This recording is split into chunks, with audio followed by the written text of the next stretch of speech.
Hi, everybody. I'd like to say that photography and video is allowed. Um, Full disclosure, I'm quite nervous. I'm about to talk to you about some work I've been doing over the last few years, and this is the first time I'm presenting it. And so that's pretty exciting. I spent all night. Thank you. I spent all night preparing, so I am a little bit slow, which I think is actually a good thing. I went and did a hike today, and now I'm here. I'm going to talk to you first about the context of this talk and the context of me being in Aspen. Um, I came to Aspen in 2023 for a residency at the Aspen Space Station, and that's when I met DJ and Ajax. And I have a dear friend here, Mike Jones, who's been a longtime supporter of me. And I try to come up to Aspen 1 to 2 weeks a year because it's just a great place to be. I love the culture, I love the people, I love the nature, I love the activities. So I'm thrilled to be here. I think what the Aspen Design Conference is doing is amazing and aligns with my own ethos. So I'm glad to be here to do that. I'm gonna do something like get a chair. That makes sense, right?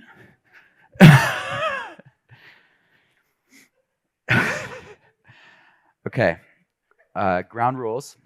You're welcome to have a hoot and holler in time. Shout things out if you'd like. No rules, just be respectful, and I'll be respectful of you. You're encouraged to post and tag at the most famous artist. This presentation is a bit of mixed media, a bit of broad questions I've been asking myself, and some of my dreams. And I guess we'll start with who is Matty Mo. Matty Mo needs the clicker. As you can tell, I've done this a lot of times before. It's an interesting question, and my intro is going to reveal to you a bit about how I view the world. So I could tell you, when you ask where I'm from, that I was born on a sailboat in the Mediterranean and I was world schooled. And at the age of 13, when I could swim across this particular channel in Patmos, my parents decided to sail to America, where I got to pick my birthday because I was born on a sailboat. And then I was sent down to the Appalachia and lived with some monks all throughout my teenage years. And my rite of passage then was to get buried alive. And I had a tube coming out of my mouth. And I was under the ground for an hour. And I learned that breath is the essence of life. And then I wrote about that story, and I got into Stanford, and the rest is history. But that's narrative fiction. That's the myth that I'm telling you about me, the most famous artist. I could also tell you I'm a small town revivalist. Aspirational, but it's what I'm aiming to do. I could tell you I'm a creative capital aggregator and allocator. But I think the best thing to do is just read a letter that I write to introduce myself to new colleagues that join my studio. So if you'll bear with me, I'm just going to read this letter. I've always seen growth hacking as an art form, part intuition, part experimentation, part willingness to break the fourth wall. Culture jamming requires a similar muscle, not just grabbing attention, but reshaping how people think, feel, and act in response to the world around them. Over the last 2 decades, I've tested, refined, and occasionally detonated these tools, not for shock value, but in service of building movements, reshaping brands, and creating companies that punch far above their weight class. I got my start in 2007, a viral video marketing agency out of my college dorm room that scaled to 7 figures with no outside funding. And then I built a bunch of Facebook apps that gained millions of users in weeks at the design school at Stanford. I kind of invented my major at Stanford, a generalist with a focus on memetics. It turns out that it was the right decision to make as we enter a world of specialists getting eaten alive by AI. I was in the room when we coined native advertising at ShareThrough, a company I co-founded, which sold in 2021. Since 2008, I've advised and invested in startups, helped grow companies, earned large audiences on Instagram, around 150,000 followers, and on TikTok around 150,000 followers. I've served as an interim CMO. Along the way, I created an art persona called The Most Famous Artist and led growth on projects at a venture studio. But this isn't just about timing and tactics, it's about taste. Over the years, I've built a network of the best designers, developers, thinkers, and creators in the world, many of whom work from my physical studio and in my creative ecosystem at Art City in Tucumcari, New Mexico, which we're going to be talking about. I built real things in the real world, like sculptures and products and residencies and experiences, and cut my chops creating viral things in the digital world. I've learned how to prototype culture, not just design decks about it. Excuse me. Now we're going to talk about Tucumcari, this little place that I love. It's a 4,000 person town. It was 14,000 people. Excuse me. In the 80s, the federal government built a bypass around it, and as a result, the town died. It's just continued to collapse, and it's the story of many small towns across America, and we'll get into why that happened.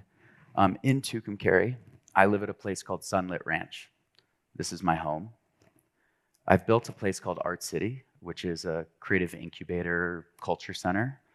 And I live in this town in Quay County, New Mexico. It's eastern New Mexico, and we'll get into why I'm there and all that stuff. But what we're going to do now is frame up the central question. That's what AI told me to do.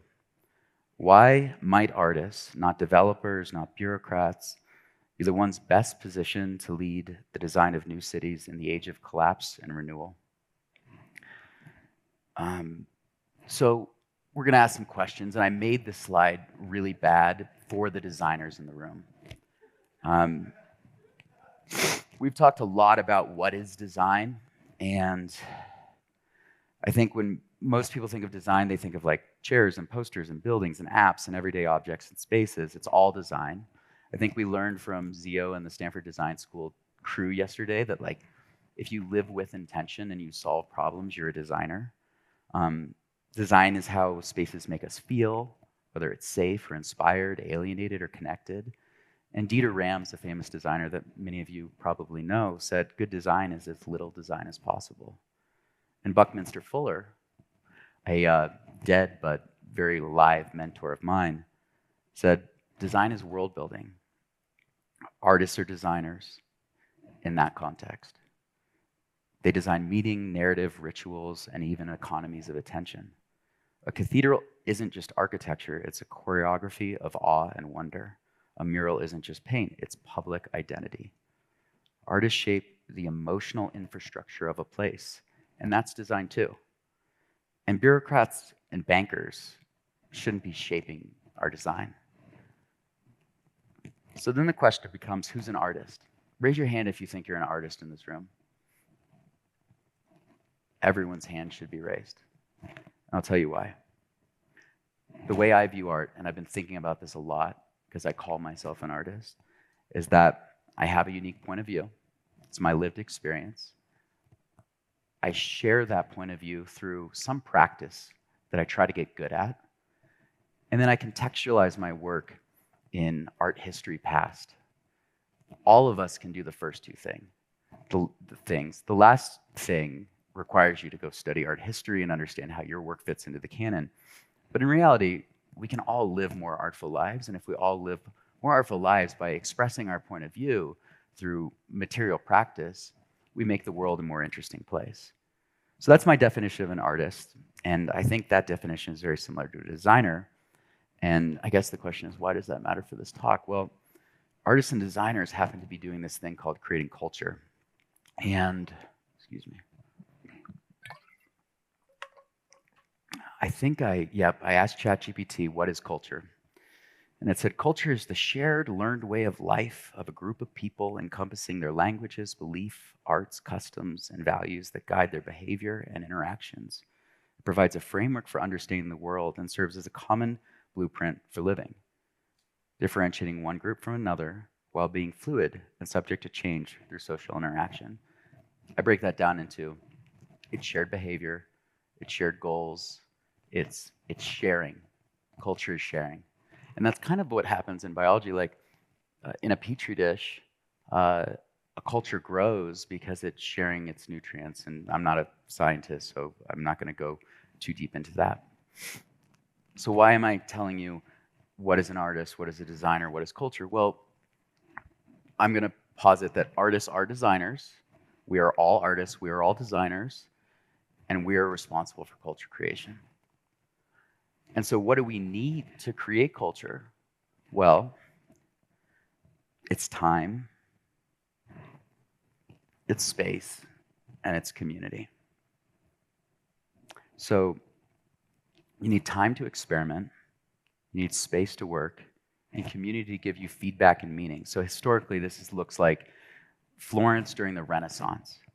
Patrons gave artists time. They gave them money, which gave them time. Bauhaus in Weimar, there was space for experimentation. And Black Mountain College was a community as an incubator. And so why this matters is because human flourishing depends on creativity. And societies that support art and design thrive, and those that don't stagnate. I think that's the point I'm trying to make, and what we're trying to create is magic.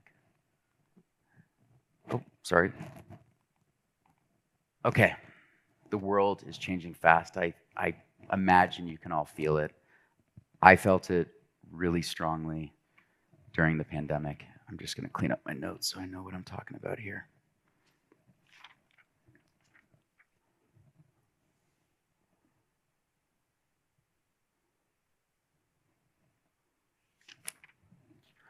Okay. So who's familiar with the concept of deglobalization? There's a guy called Peter Zeihan who wrote a book called The End of the World is Just Beginning. And it talks about how the post-World War II order, which was established at Bretton Woods, enabled free trade and enabled ships to sail across the oceans and for economies to thrive. But what happened with the pandemic is we realized that the system's pretty fragile. And now we're in trade wars, and energy is being nationalized, and supply chains are fragile. Big cities are collapsing. Rich people are leaving them to go to places they don't have to pay taxes, which means that the tax basis is not there to support social services, which creates this death spiral. This already happened in small town America, and we're starting to see it happen in big cities. Remote work reshuffled desirability. People fled New York, San Francisco, LA for Austin, Miami. Climate change is happening. Wildfires. I was here doing an art residency about fixing a burn scar. Floods. Look at Asheville. Extreme heat. Geography is our destiny again. Climate havens will shape our migration patterns. And I don't know about you, but I'm feeling like the economy is a little frothy. Housing costs are rising faster than wages. Wealth is concentrated, and many can't afford the cities that need them. And the last point is the art market is a little goofy. Like in my investigation of the art market, I've kind of concluded that it's just a financial instrument and artists are the pawns in this like elaborate game for status and wealth preservation. And that's not the art world I want to live in. I want to live in an art world where it's okay to be a crafts maker. It's okay to make tchotchkes. It's okay to do things with your hands and sell them to your community because it makes cultural fabric richer. So these are some of the things that led me to a series of questions, and I can't remember what slide's next, but yep, these are my core questions I started asking myself. Where do we live? How do we live? Who do we live with? And why do we do it? I'm going to, is anyone else feeling like they're trying to answer these questions for themselves at the moment? So I'm going to play a video, and this, 2019, I was steering a Sprinter van, private jet, snug inside across this vast country. Hit Marco by chance. Didn't know it then, but that's where this story begins. That year, my art boomed. Hit a high at Basel, living the dream. I think I did it.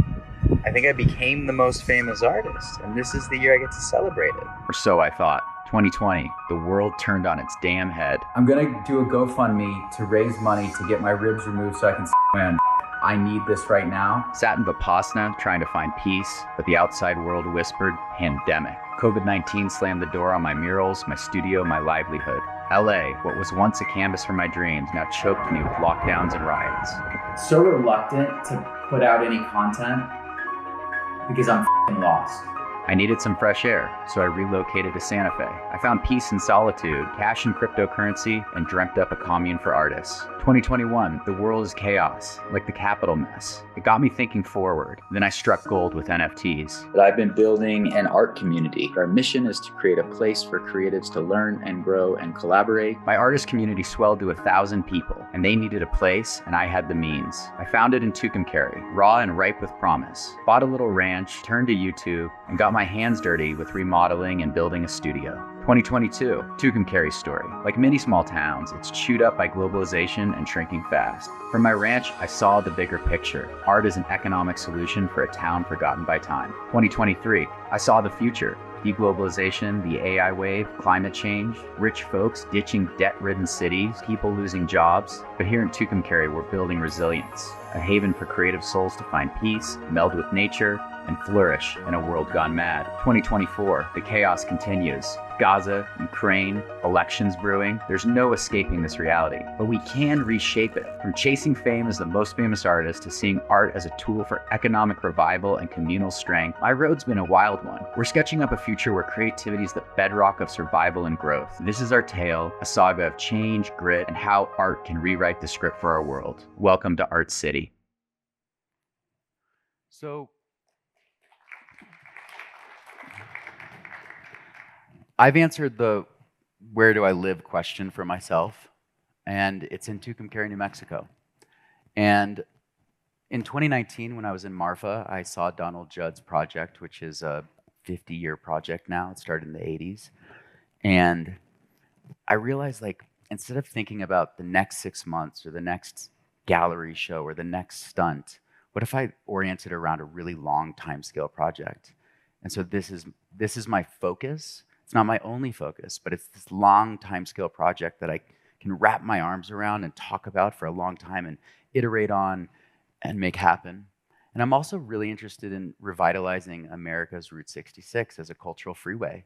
There's all these little towns that have the same story as Tucumcari that are great places to live, but they were destroyed for all the reasons that were mentioned in those videos. So, harder questions. How do we live? Who do we live with? And why do we do it? So let's just talk about the differences between cities and small towns, and that'll help kind of frame those questions. Well, cities are opportunity and serendipity and many other things. I've lived in New York. I've spent a lot of time in London and Berlin and Lisbon, Tokyo's, Hong Kong, Singapore. I was very blessed to meet a very international crew at Stanford. And there's nothing like walking out of your apartment and seeing someone you've wanted to talk to at a coffee shop and linking up and then having dinner and then something amazing happens. And that's serendipity, and that just happens in big cities. But big cities also cost a lot of money. They're designed around car infrastructure. I often feel when I'm in a big city that we're all alone together. I don't know if any of you feel that. But cities aren't perfect by any means. Now think about small towns. You've got this space, especially as an artist and a designer, you want space. You've got affordability. Often you've got access to like Brazilian infrastructure. But small towns are facing collapse. And I guess I can look at this screen right there. Thanks for bearing with me. And they're stagnating. There's no economies there. They don't have like anchor tenants that are living in these places. So you have to kind of figure out how do you build an economy that's endemic or native to this area, and how do you get people to work in that area? So what, I don't know. Laid it out, but we're gonna take a commercial break. Everyone needs a good infomercial, right? Hey folks, it's Matty here with Art City. And we're doing something awesome. Take a look at all this beautiful land. 40 acres in New Mexico. And we're turning it into a glamping site. With a sculpture park that'll knock your socks off. And you want to know the best part? We want you to be a part of it. Builders. Grab your tools. Artists. Do you have sculptures gathering dust? Send them our way. Musicians. Come on down and rock out. Chefs. Come cook up a storm. Come on down and join this epic adventure and let's make history. Log on to our website at www.artcity-inc.com and fill out a form. Don't miss out on this. It's gonna be huge.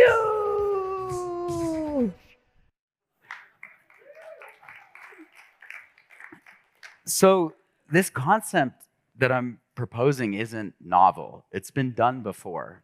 We've seen it in a lot of places, and I'm going to share some case studies with you.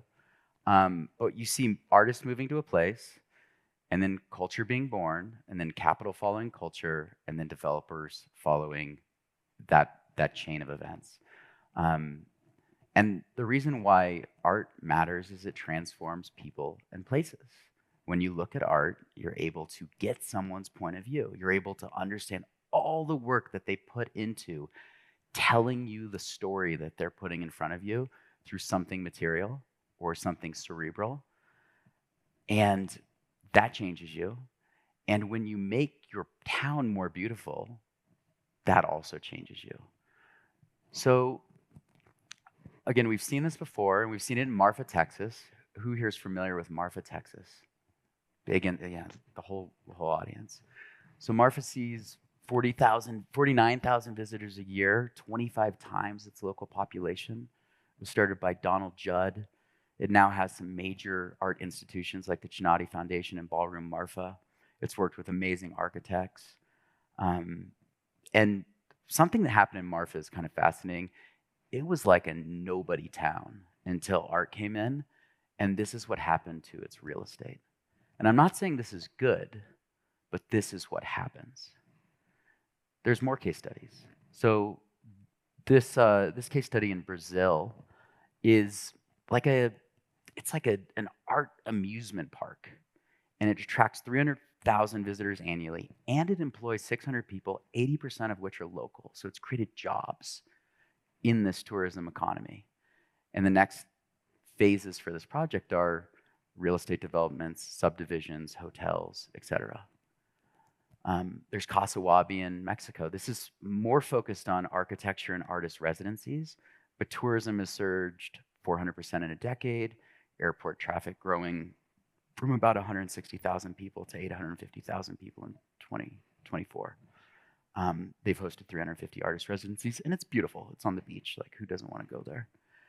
And Correas. This place is insane. Who's been to Correas? I want to be your friend. If you haven't seen Correas, it's like this crazy dude moved down there and just made a marvelous place. And it's kind of like otherworldly. Casitas are selling for $650 to $11 million. Crazy. So remember Tucumcari?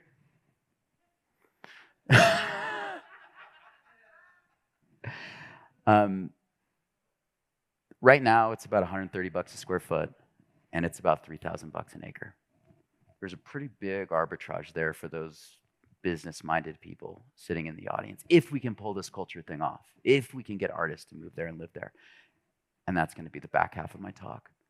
So why did I choose Tucumcari, you might ask yourself? It's an obscure town. And by the way, let's all say it together. Tucumcari. Tucumcari. It's an Apache word that means a place near water where people gather. Tucumcari is accessible. There's private airports all over the place. I'm getting my pilot's license. I'm working on it. It's not there yet. There's two major airports in Amarillo and Albuquerque. So if I'm flying west, I go out of Albuquerque. If I'm flying east, I go out of Amarillo, usually connecting via Dallas or Houston. Albuquerque is a straight shot to San Francisco, straight shot to Los Angeles. I've had people fly private jets into our airstrip. It's on a major thoroughfare. Route 40 has 20,000 cars pass through it every single day, which means that should the town grow, we would be able to tap into all the existing infrastructure, like the supply chain that's going from Texas to California and back and forth. And these are the advantages that I identified. So I built this matrix, and I kind of used a little bit of tech to figure out what are viable places for this kind of development, and there's a lot of them. And I hope that I can build a blueprint that I'll open source and empower other people to go do this in their small towns. But some key advantages I noticed are huge thoroughfare, 20,000 visitors, major shipping lane. This was interesting. I went to the county assessor's office and I looked up the records related to water surveys. And Tucumcari has a 4,000 person population, but 200 years of groundwater for 50,000 people sitting in an aquifer underneath it. While the rest of the Southwest is effed when it comes to water, and I know Colorado knows this as it feeds water out to the West Coast, Tucumcari is going to be all right. We also have a military base to the south that maintains an insanely sick landing strip. So just for context, my house is around here, Art City's around here. We're working on a development on this lake up here, and there's an airstrip you can fly a G650 into about an hour and a half from here, hour 45, depending on how fast your pilot is. We also have a tourism economy. So Tucumcari's economy is interesting, and this is a common thread amongst many Route 66 towns, is we have state workers. They work for the hospitals, they work for county, town, they work for the college that state's funded. We have tourism and we have agriculture. Those are our three main industries. So I said, well, what if we just tap into the existing tourism economy that already sees 150,000 annual room night bookings? And the way you approximate that is you go to the Lodgers Tax Board meeting and you say, how much tax did you guys collect this year? What's your tax rate? From that, you can extrapolate how many dollars were made through lodging, and you can approximate what the average night stay is. And that's how I arrive at around 150,000 people visiting Tucumcari and staying every single year. The higher desert climate is moderate. It's not like Joshua Tree where it's hot as hell during the summer, and it's not like the mountains in Colorado where it's just cold all winter. We don't really have any climate issues. Sure, we get a lot of wind, and every once in a while there's a hailstorm, but I'm not so worried about hurricanes or forest fires or earthquakes or anything like that. And we have ample capacity for food production because during the 1940s, there was this New Deal. And one of the projects was a construction of a dam to create Lake Conchas, spelled Chonkas, but said Conchas, which is kind of fascinating, which flows from where Key Advantages is, just above there, all the way over to Ute Lake, which is where we're doing our subdivision development, down to the military base. So this water sits here and it flows right out of the southern Rockies at the northern part of New Mexico, straight into our aquifer and our canal system that runs through all of this irrigated land. So food production and animal husbandry is no problem. And it's beautiful. I mean, this is an actual picture of my lake property I bought at a tax deed sale. I didn't even know you could do this. You go to the steps of the courthouse, you bid on properties that haven't paid their taxes in a certain number of years. Often cases, it's someone that died and didn't have any heirs. The county takes possession of the property. They sell it to you at the assessed tax value that they owe. I bought this property for a 95% discount. Super fun. And I met the rancher who owns the whole subdivision and have started to investigate projects with him. So okay, we got 15 minutes left. Bear with me. So what did I really do for 3 years? Well, I brought in some art. I built some infrastructure because people need to live. and I'm trying to establish culture. We'll breeze through this. Infrastructure, what did you actually build? We'll watch a video. 2021. It all started with Sunlit Ranch. Enrolled in YouTube University, learned the basics: drywall, demo, plumbing, ripped it apart, put it back together. Got involved in the community, commission meetings, decision makers, shook hands, spoke the dream into existence. Ian Ross painted the first mural in town. More followed. Then we painted an old service station pink. 2022. I needed a studio. Poured the pad, framed it, drywalled it, lit it up. Started hosting artist residencies. Thought we needed our own Airwan, a little nod to Prada Marfa. 2023, the vision grew. Called DeCarlo, mapped out Sunlit Ranch V2, glamping, artist residencies, big sculptures, but I needed some help. Then fate stepped in, met Nate, a builder, a visionary. This guy named Matty walks up to me right off the bat, says, "You want to come help me do something impossible?" And then we broke ground, moved dirt, rocks, built infrastructure, water lines, electricity, got a composting toilet, poured 3 trailers during a Black Friday sale. We just fucking did it. Heather showed up, set builder, artist. Her and Nate made the place come alive. Decks, paint, decoration, bedding, job done. I took a break, Art Balls of Miami, looked at some art, thought about what I was building, came back to the cold. My sanctuary was gone. I realized it had to be something else, not just an artist commune in my backyard. So we need land. So who do we know with 100 acres that I can buy like tomorrow? Up against a mesa, covered in trees, bordering state land, maybe a water feature. We searched everywhere, nothing fit. 2024. Then the town's retired dentist said he had the spot. We scouted it, tons of potential. I think this is the site. Art City. We went to the title company, pen stroke stamp, done. Called the artists, sculptures started showing up. The first was The Mind's Eye by Lana Eddy. Nate and I walked the land. We observed, we listened, we downloaded the vision. 40 raw acres, dozen sculptures, glamping, bathhouse, outdoor kitchen. And that's how you make something from nothing. So that's the infrastructure part. I'm going to talk about the art and culture parts real quick. Culture, so we needed some principles. These ones sounded pretty good to me. Radical inclusion, gifting, give without expectation of return, decommodification, I don't really agree with. We got to make money. Radical self-reliance, like drink water, dude. You're in the desert. Radical self-expression, like everyone's welcome. They can do whatever they want as long as they're respectful. Communal effort, civic responsibility, like help out in town. Leave no trace, respect the land, participation, and immediacy. Like put down your phone, have a conversation, be part of the community. Turns out these are Burning Man's principles. So we just stole them. Burning Man is not just a dirt rave. It's actually a 70,000 person city that pops up for 1 week a year, and it's the most fascinating thing I've ever seen, and it's deeply inspired my work. And then I came across this guy, Balaji Srinivasan, who was the CTO of Coinbase, and he came up with this concept of a network state. So what is a network state? Well, we've got the nation states, which are divided by geographic borders, certain laws, certain administration. Network states exist in the cloud. So imagine this, a bunch of artists get together in the cloud. They all decide that they want to start a mural agency, which we did. We start to templatize how to go pitch building owners. We templatize how to pitch brands. We develop a framework for how to make murals and what our capabilities are, and everyone starts making money. All of a sudden, our little cloud economy has some income. Well, that actually forms leverage because I can go to a local economy, like a nation state like Tucumcari, and say, hey, I got $10 million of income in the cloud, and if we all move here, that affects your tax basis. So what concessions are you going to give me? And so this is going to start happening more and more. Okay, what about the art? Well, one thing I learned through viral marketing and the building of the most famous artists is big objects are a magnet. Think the Eiffel Tower, the Hollywood sign, roadside attractions. They're a must-see. And that creates a viral loop, so I'll describe it quickly. Who knows what a viral loop is and a K-factor? It's from virology. So like if I see something and I share it with 2 people, and then those 2 people share it with 2 people, then that is a K-factor over 1.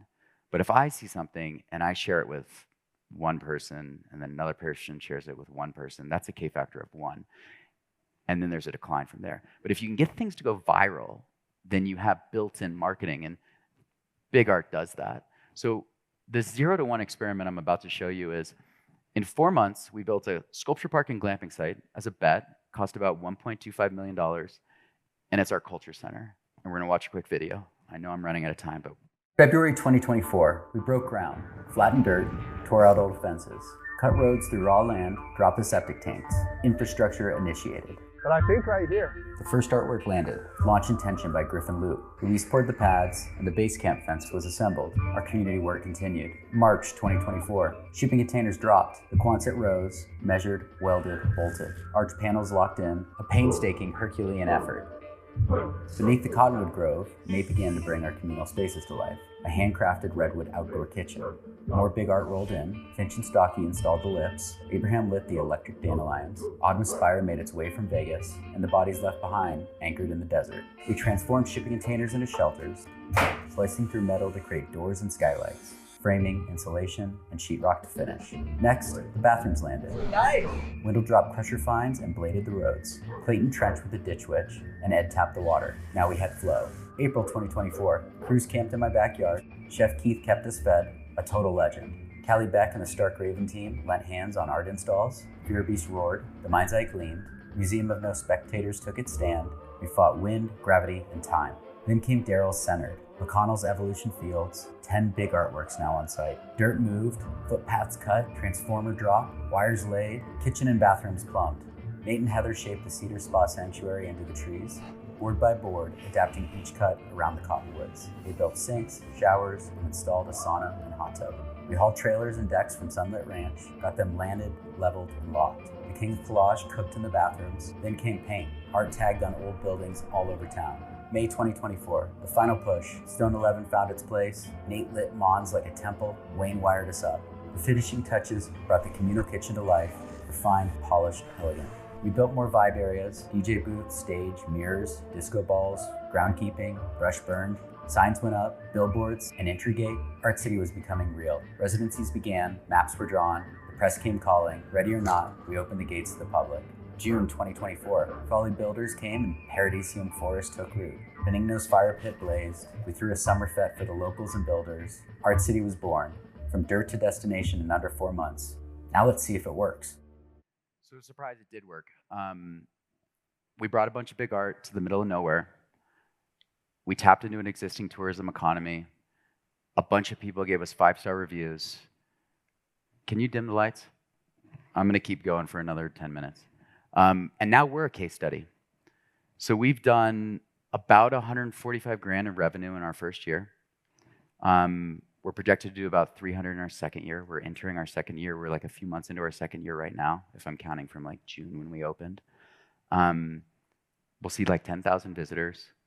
We make money through overnight stays, private events, ticketed visitors, merch, and a whole bunch of other extra side hustles. And next year, I hope to break ground on 9 homes to create anchor tenants, rich anchor tenants that want to be a part of this vision. And what happened in the community is like, I often get a question like, what about the locals?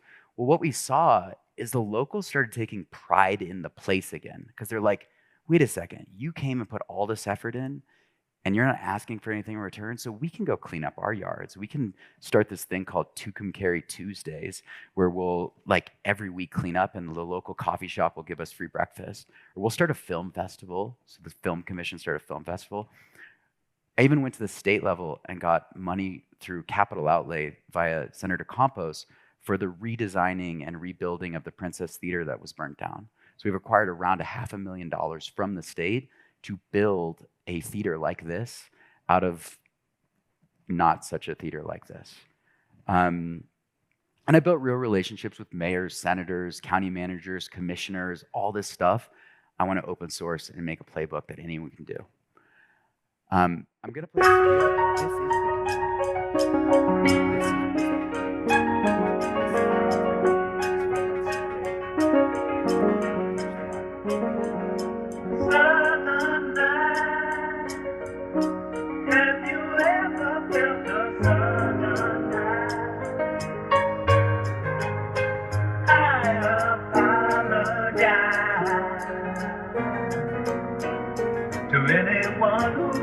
This is the that he has found a better way.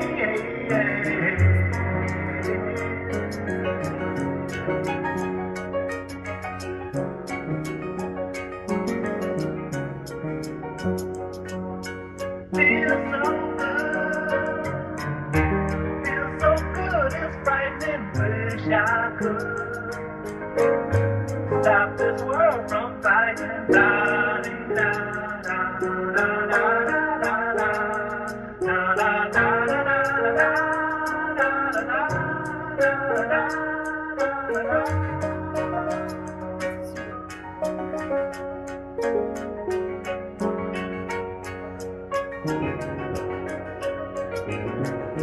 southern sky. Have you ever noticed southern sky? This precious beauty lies deep beyond the eye. Goes rushing through your soul like the stories told of old.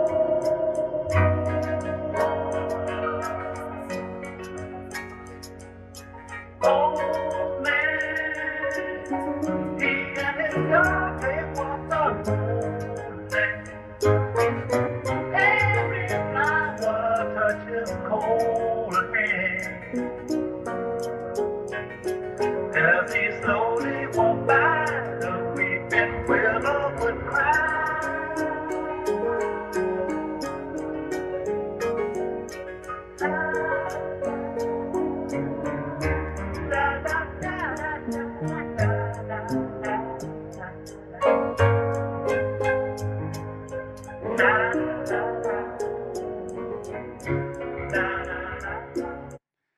So, the question of this conference is what's next? I'm moving towards full-time community where people have purpose, education, housing, and food. I'm encouraging long-term stays. I'm working out kind of like a WeWork subscription model meets KOA thing right now. So people can come live on site, pay like $500 a month, bring their trailer, build a little shack around it, have a place to live, have a permanent address. It works really great for internationals. Those people become our anchor tenants. I'm marrying people as a gimmick. I'm going to destroy the wedding industrial complex. I think it's a waste of time and money. So come get hitched by the most famous artist. October 18th is our first day, and I'm going to dress up for it. I'm looking for big money ballers who want to invest in dope shit. I've got a great architecture firm out of Los Angeles that I've worked with on a number of projects. We can build these for like $1.5 to $2 million. You'd have lakefront access, just like the sickest spot. And then we can manage it. We've proven that we can attract customers and manage spaces. So this could be a nice cash flowing thing. Also pretty baller because you can fly your private jet straight to it. I wrote a manifesto for more than a decade. I've been chasing a vision I quite couldn't name, a feeling, a fragment of something bigger than it clicked. Art City isn't just a place. It's not a business. It's not even mine. It's a movement. In 10 years, maybe less, this movement will be the largest cultural force and landholder in the world. I'm sorry, the Vatican. A global network of artist-led micro-cities, campgrounds, touring creative sanctuaries, welcome centers for the displaced, the dreamers, the doers. Think WeWork meets Burning Man, minus the debt and delusion. Think Marfa with a moat. Think van life meets grounded utopia. In every state, every country, every mind in the universe. And you can read this, the rest of this at themostfamousartist.com. And the closing message is art is infrastructure. Artists make culture. We make culture. Here, I'm gonna make this is gonna be a dope shot, so I'll just like clean this up. Is this my good side?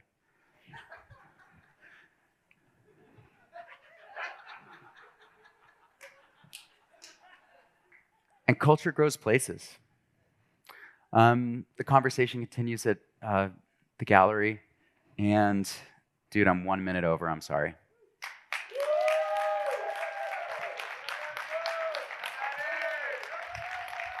Thanks, Mike.